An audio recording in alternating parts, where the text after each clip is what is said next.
But I wasn't leaving to lick my wounds. I was leaving to finish what I started.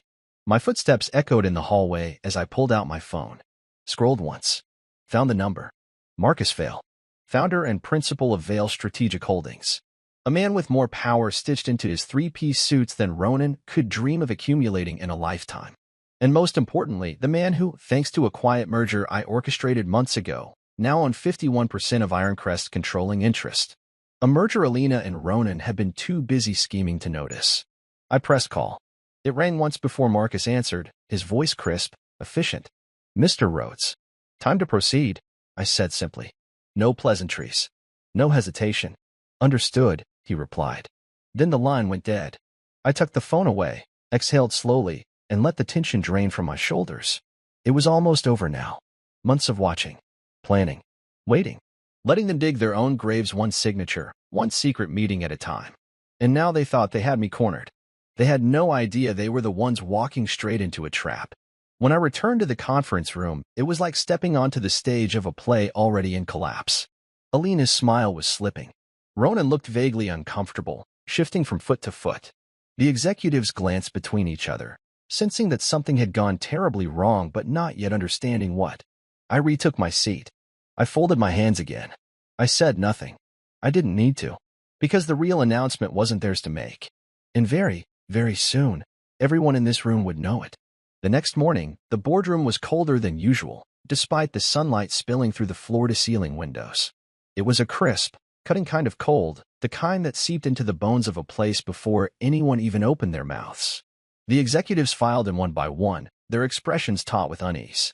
They could smell it now, the shift in the air, the static tension.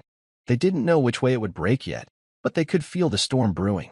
Ronan swaggered in like a king returning from battle, chest puffed, grinning like he had already signed the final decree. Alina followed, pearls glinting at her throat, her heels clicking against the polished floor with sharp authority. She gave me a single glance, cool, dismissive, before taking her seat beside him. I sat at the head of the table, the same seat I'd occupied since Ironcrest had been little more than a risky bet against the odds. I didn't rise to greet them. I didn't offer a handshake. I just watched. The final person to enter the room wasn't an Ironcrest executive. It was Marcus Vale. He walked in flanked by two of his senior partners, his presence slicing through the room like a scalpel. His suit was so precisely tailored it looked like armor. His expression was unreadable, almost bored, as if this entire meeting was a foregone conclusion. Behind him, moving with a quiet, lethal precision, was Darcy Quinn, my attorney. She wore a slim, dark suit and carried a single black leather folder tucked under one arm. The moment Darcy stepped in, Ronan's smile faltered. The moment Marcus pulled out a chair at the opposite end of the table, Alina's hand tightened around her champagne glass from last night, a barely perceptible crack forming in her perfectly polished facade. I gave it exactly 3 beats, 3 slow, deliberate breaths, before I leaned forward and spoke. As per Ironcrest's updated charter, any proposed changes to senior leadership must receive unanimous board approval, I said calmly, my voice slicing through the thick silence. Effective immediately. A few of the board members shifted, blinking at each other. A murmur started down the table. Ronan laughed short, sharp, and ugly. You're joking, he said, voice pitching higher than he intended. Marcus Vale set a thick binder onto the table with a heavy, deliberate thud. No joke, Marcus said. Mr. Rhodes' motion has full validity under the new terms of the merger with Vale Strategic Holdings. Alina leaned forward, her smile strained, the whites of her knuckles standing out against her skin. That merger wasn't authorized, she snapped. It wasn't. It was, Darcy Quinn interrupted smoothly, sliding a copy of the merger documents across the table. And it was fully disclosed in the quarterly filings you signed off on. Ronan grabbed the papers, skimming them furiously, his face draining of color with every line. He didn't understand what he was reading, not really. He didn't have to. The fear blooming in his eyes said he understood the only part that mattered. They had no control. Not anymore. And given the terms, Marcus continued, his voice almost lazy with amusement, Mr. Rhodes retains not only a controlling interest but also a golden veto. No leadership changes can occur without his explicit consent. I leaned back in my chair, folding my arms loosely across my chest. Ronan opened his mouth again to argue, to shout, to plead, maybe, but he never got the chance. Because Darcy was already sliding another folder across the table, this one thicker, heavier. Additionally, she said, voice like silk over steel, we have secured documentation of collusion between Ms. Rhodes and Mr. Wells, including unauthorized attempts to reallocate company shares, fraudulent misrepresentation of assets, and conspiracy to enact a hostile takeover. The blood drained from Alina's face so quickly I thought she might actually faint. The executives down the table sat frozen, watching the implosion happen in real time. No one moved to stop it. No one even tried.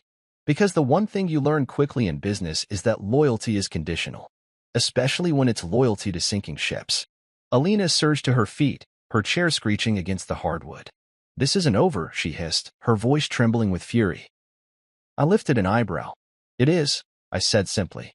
Darcy pushed yet another document forward, a cease and desist order against Ronan, preventing him from contacting any Ironcrest clients or soliciting any of our contractors.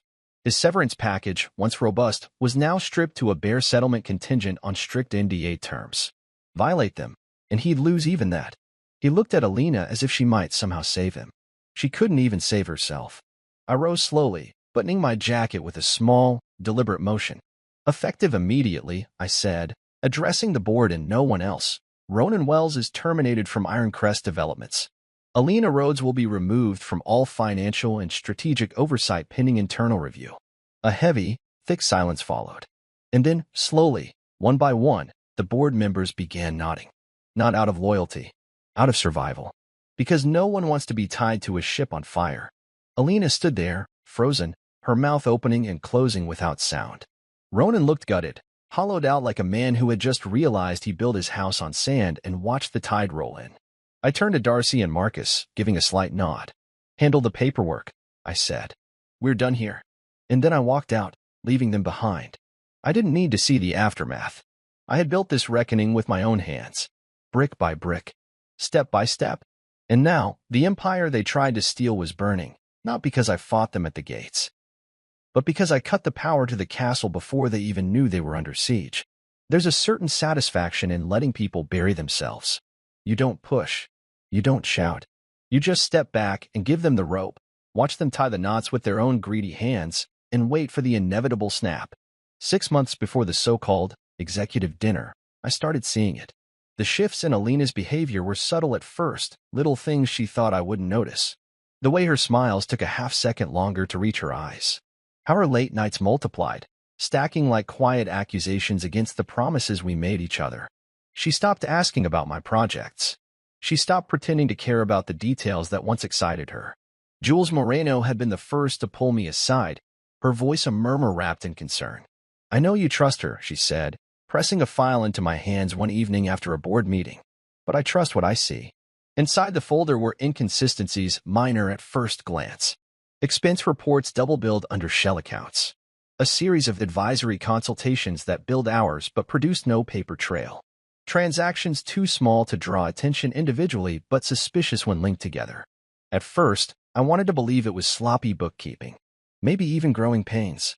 After all, Ironcrest was expanding fast, faster than we had prepared for, if I was honest. I wanted so badly for it to be a simple mistake that I almost shoved it into a drawer and forgot it. Almost. But Ironcrest wasn't just my company. It was my life's proof that I could build something lasting. Something incorruptible. I had to know. So I dug. Quietly. I instructed Callie to start monitoring financial flows, nothing official, nothing that would trigger alarms. Just a few extra sets of eyes where it mattered most. I commissioned an independent audit disguised as a regular compliance check. I sat in on project reviews I usually delegated. And I watched. It didn't take long for the truth to start seeping through the cracks. Alina wasn't just distracted. She was planning. Ronan wasn't just overzealous. He was orchestrating. The two of them were moving money, shifting alliances inside the board, whispering promises into the ears of executives who thought they were betting on the winning side. I never confronted her. Every instinct screamed at me to burst through the door, to demand an explanation, to burn it all down before they could finish whatever they were building behind my back. But you don't demolish a building because you hear rats in the walls. You set the traps. And then you wait. While they plotted, I built my defenses. I approached Marcus Vale under the guise of seeking investment diversification, a quiet deal, layered in enough legal insulation that it barely registered on the radar. A strategic merger that would leave Marcus with the majority voting shares that he agreed to hold at my discretion. It wasn't ownership he wanted. It was leverage for future collaborations. And for me, it was an ironclad shield.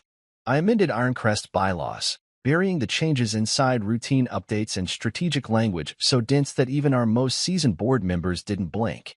I tightened internal audits, restructured executive voting procedures, and, most importantly, ensured that CEO appointments would require unanimous approval, a nearly impossible threshold without me.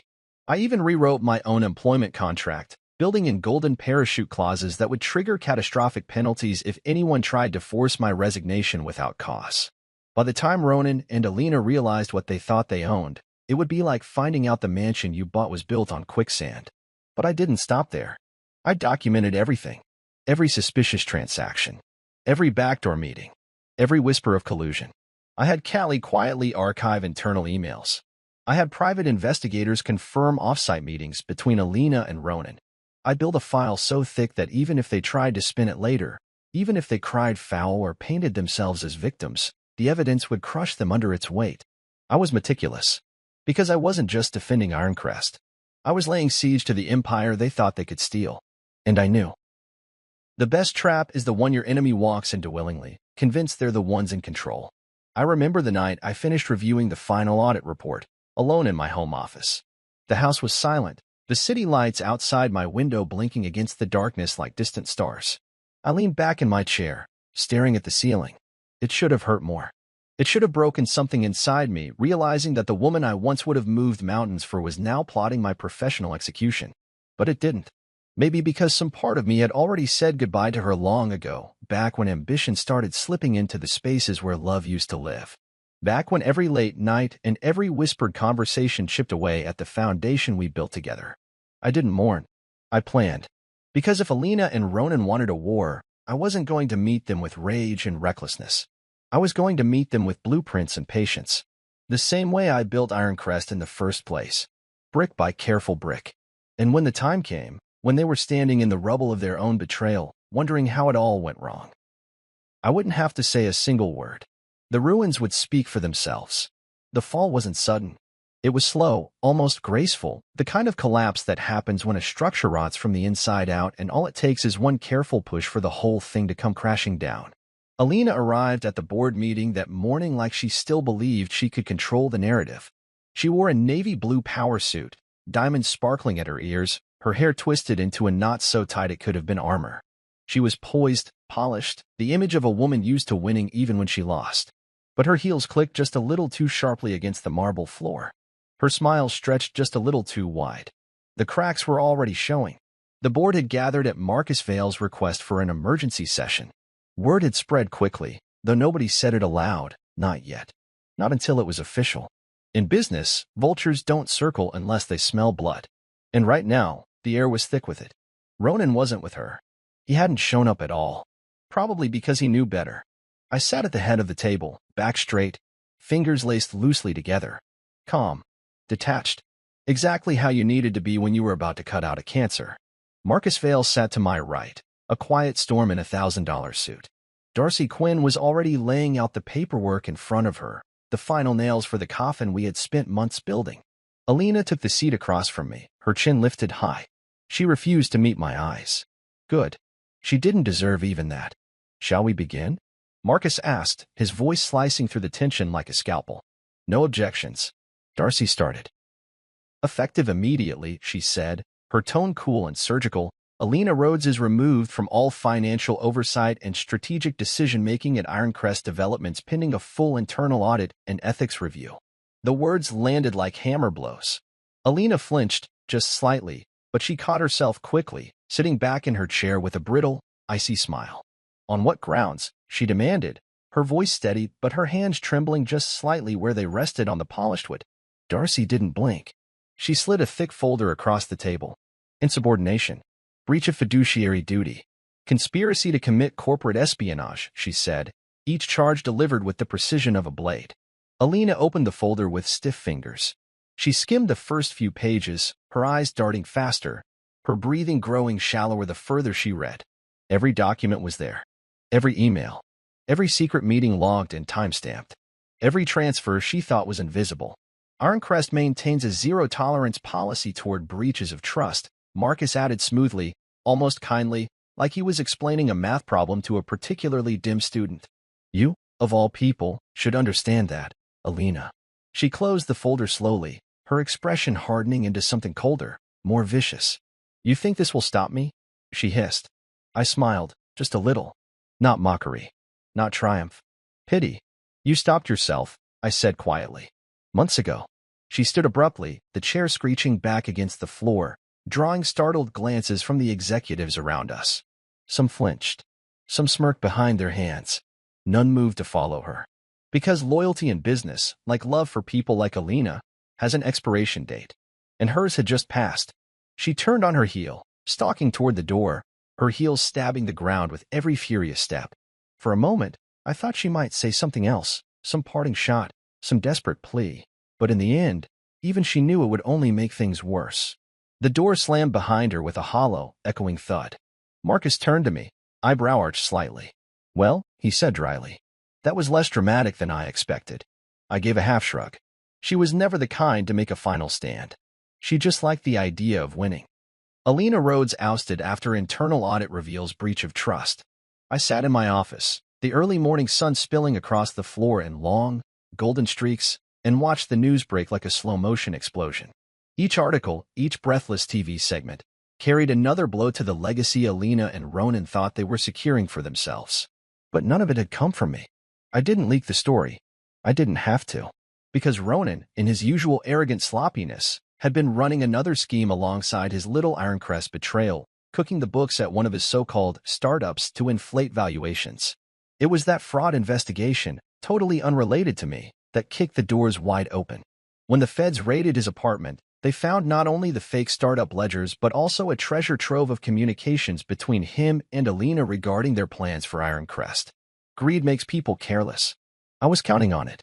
The subpoenas followed within days. Alina's name was dragged into the mess, tied to insider trading allegations and breach of corporate ethics. She wasn't officially charged, not yet, but the damage was done long before any courtroom saw the inside of her case. Investors withdrew from her private ventures. Her name became a black mark, whispered about at country clubs and executive lounges where alliances are built on reputation. Ironcrest, by contrast, rose clean from the wreckage. I made one, and only one, public statement. Standing in the glass lobby of our main office, reporters pressing forward with their mics extended like weapons, I kept my voice even, my face unreadable. At Ironcrest Developments, we take integrity seriously, I said. Even when it hurts. Especially when it hurts. No further comments. No victory lap. The media could spin whatever narrative they wanted. I didn't care if they called me ruthless, cold, calculating. In fact, I preferred it. Better to be feared for your precision than pitted for your scars. Behind me, the Ironcrest team stood firm, Jules Moreno at my right hand now, freshly promoted to Chief Operating Officer. Callie just a few steps back, her headset in place, already fielding calls from new investors eager to bet on a company that could survive this kind of storm without capsizing. The industry saw it for what it was, a quiet, brutal takedown executed without a single wasted move. And in my world, respect matters more than sympathy. Ronan tried to spin his own version of events, of course. He sat down with a second-rate journalist 2 weeks later, bleary-eyed and bitter, claiming he had been forced out because he was too ambitious for Ironcrest's old-school leadership. The interviewer tried to throw him a lifeline, asking if he believed the company would survive without the innovative spark he claimed to bring. Ronan, predictably, seized the bait. They're dinosaurs, he said, waving a dismissive hand. Without me, they'll crumble. I watched the clip once, half smiling at his desperation. Because by then, Ironcrest had already closed a $250 million urban renewal project in San Diego, a deal Ronan had failed to secure during his entire tenure. A project that had come straight to my desk after investors saw how I handled the fallout. No, Ironcrest wasn't crumbling. It was evolving. Alina, on the other hand, disappeared from the public eye almost overnight. The woman who once thrived on attention, on curated Instagram posts and glossy magazine spreads, now refused to answer her door when reporters came knocking. She sold the downtown condo, vanished from the charity boards, deleted every photo she could from her social accounts, as if erasing the digital evidence could undo the betrayal printed in every headline. I heard whispers that she tried to start a new firm under a different name, that the investors laughed her out of the room once they made the connection, that even her friends started answering her calls less and less frequently. She built her empire on smoke and mirrors. And when the mirrors cracked, there was nothing left to reflect. I didn't gloat. I didn't throw parties or toast to her downfall. I just kept moving. There were contracts to sign, new offices to build, a company to lead, one that deserved better than to be reduced to a battleground for egos. Late one night, long after the reporters stopped calling and the scandal faded from the front page, I stood at the window of my office, looking down at the city. The world still moved. The towers still rose. And Ironcrest, my Ironcrest, stood taller than ever. Because real legacies aren't built on deception. They're built on the bones of those foolish enough to think they could steal what they never earned. And I wasn't finished building yet. Not by a long shot. I thought I was ready for it, the inevitable moment she would try to come back. But nothing quite prepares you for the sight of someone who once shared your dreams standing on your doorstep like a stranger. It was late. The kind of late where the city had gone quiet, where even the sirens seemed distant, muted by the heavy velvet of night. I had just finished reviewing the final drafts for a new project, a riverfront redevelopment we'd won 2 weeks ago, when the doorbell rang. At first, I thought it might be Callie dropping off paperwork. Maybe Jules, stopping by after another marathon planning session. But when I opened the door, it wasn't either of them. It was Alina. She stood there under the porch light, wrapped in a thin beige coat that didn't quite cover the bones of her. She looked smaller somehow. Her makeup was gone, her hair pulled back in a messy knot. No diamond earrings. No designer heels. Just a woman stripped bare of all the armor she used to wear so effortlessly. For one wild moment, I thought she was going to apologize. Really apologize. Not with the polished spin she had always mastered, not with the lawyer-approved words she used in boardrooms. Just her. Human. Fallible. But then she spoke. "I didn't think you'd actually do it," she whispered. Her voice cracked in the middle, like a bridge collapsing under too much weight. She didn't move toward me, didn't reach out, just stood there, shivering slightly, as if the consequences she had unleashed had finally caught up to her. I leaned against the doorframe, arms crossed loosely over my chest. "You never really knew me," I said quietly. And that was the truth, wasn't it? She had known the builder, the dreamer, the man who would lay brick after brick with bleeding hands just to keep the roof over them both. But she never really saw the foundation underneath, the part of me that didn't break when the walls caved in, the part that understood how to rebuild from nothing. She stepped forward slightly, hesitation thick in the space between us. "I made a mistake," she said, voice trembling. I thought we could fix it." There it was, the bargaining, the frantic scramble to salvage something from the ruins. I didn't say anything. I didn't need to. Instead, I stepped aside slightly, letting her see what waited behind me in the entryway. A box, neatly packed. Inside, her wedding ring, gleaming coldly against a bed of black velvet. A signed divorce settlement, prepared by Darcy, leaving her with exactly what she came into the marriage with, nothing more. And a letter from my attorney, making it clear that she had forfeited any claim to Ironcrest, the house, or any assets tied to my name. She stared at it for a long moment, the color draining from her face. Her mouth opened, forming the start of a plea, an argument, an excuse, I'll never know which. Because I didn't let her finish. I closed the door, slowly, firmly, until she was nothing more than a shadow behind frosted glass. I leaned my forehead against the wood for a moment, exhaling a breath I hadn't realized I was holding. There was no triumph in it, no satisfaction, only an aching finality.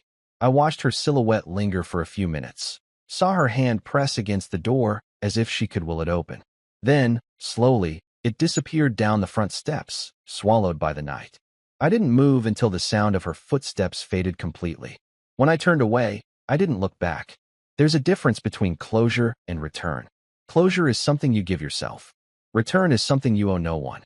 I padded back into the kitchen, poured a glass of water, and sat at the table, staring out the window at the darkened skyline. For years, I thought building Ironcrest was the dream. That Alina was part of it. That she was the one person who understood what it meant to sacrifice, to sweat, to suffer for something larger than yourself. But she hadn't wanted to build. She had only ever wanted to inherit. It took losing everything, almost losing everything, for me to finally see the difference. She hadn't broken me. She had revealed me. The man who stood now was not the man she thought she could manipulate, not the man she thought would shatter when she turned her back. I had endured worse. I had survived scarcity, loneliness, betrayal before she ever laid eyes on me. And I would survive this. Stronger, clearer, unbreakable. The city lights blinked back at me through the kitchen window, a silent chorus of witnesses. I lifted the glass in a quiet salute, not to her, not to us, but to the future waiting just beyond the horizon. Because this chapter was over, and I wasn't wasting another word, another second, mourning the end of a story I had already outgrown. The funny thing about endings is that they're never as sharp as you expect. They don't slam shut with a bang. They just close, quietly, decisively, like a door you don't even realize you've walked through until it locks behind you. I didn't just survive what Alina and Ronan tried to do. I evolved. Ironcrest thrived in the months that followed. Not just survived, thrived. We restructured, refined, cut out the rot they had tried to spread through the foundation of everything I had built. And in their place, I planted something stronger. I promoted Jules Moreno to Chief Operating Officer, a title she had more than earned. She brought clarity, strength, and loyalty that couldn't be bought or sweet-talked. Where Alina had used charm to patch over weaknesses, Jules reinforced every weak point with unshakable steel. Callie, too. She moved up to head of strategic operations, overseeing our project pipelines with a precision and foresight I hadn't realized I was missing until it was too late. She didn't just manage schedules and numbers, she managed the heartbeat of Ironcrest, making sure that every move we made aligned with the core we fought to protect. We didn't just rebuild, we transformed. The old board members, the ones who wavered, the ones who had turned a blind eye while Alina and Ronan schemed, they were replaced quietly, efficiently. Marcus Vale helped broker the transitions, and in return, Ironcrest cemented its reputation as the company you didn't cross lightly. Because when the dust settled, everyone in the industry knew exactly what had happened. Not because I told them, because they saw it. They saw how a man they thought would fold rose instead, methodically dismantling the betrayal laid against him without breaking stride. They saw how Ironcrest, against all odds, emerged cleaner, sharper, more dominant than before. Ronan vanished into disgrace. No company would touch him. His name was whispered only in cautionary tales, the story of a man who flew too close to a flame he didn't understand. Alina became tabloid fodder. For a while, there were stories, sightings at exclusive resorts, rumors of new ventures that never materialized, speculation about a comeback that never came. Eventually, even the tabloids got bored. She drifted from the headlines like a paper boat sinking into murky water. As for me, I moved forward. Every morning, I walked past the steel beams and glass towers we had raised, past the sites where new foundations were breaking ground.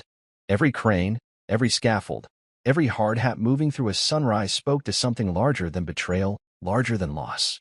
It spoke to resilience. It spoke to legacy. It spoke to a truth I had carved into the bones of Ironcrest itself. I don't just build companies. I build consequences.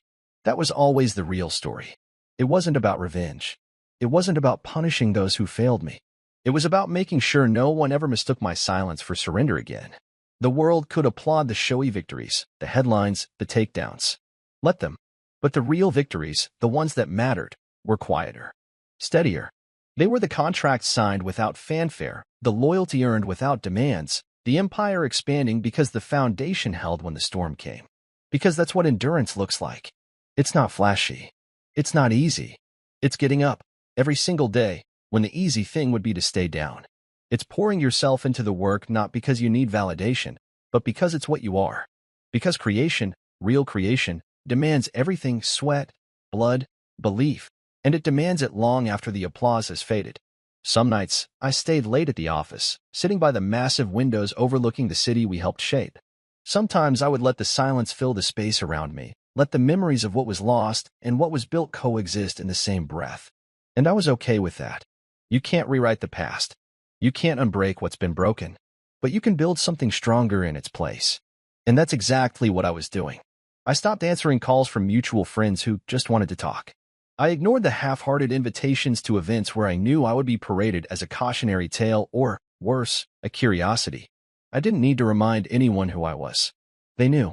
And if they didn't, they weren't the ones I was building for anyway. One evening, long after the last employee had left and the elevators chimed softly in the distance, I walked the empty halls of Ironcrest. Floor after floor of clean, humming machinery. New hires. Expanded wings. Models of future developments lined up in the glass cases, promises waiting to be fulfilled. I stopped at the wall where our first project's photo hung, the lakeside development that started it all. I ran a hand along the frame, not with nostalgia, but with pride. Not because it had been easy, but because I had survived the parts that weren't. Because I had built something no thief, no liar, no traitor could ever truly take from me. My work wasn't about revenge anymore. It was about endurance. It was about building structures and lives that could withstand anything. Steel under skin, stone under heart. Blueprints carved into bone. I turned away from the photo and headed back to my office, ready to lay down the next plans, ready to sketch out the next dream. Because there's no final chapter when you're the one writing the story. There's only the next project, the next tower, the next empire. And I wasn't done building yet. Not even close.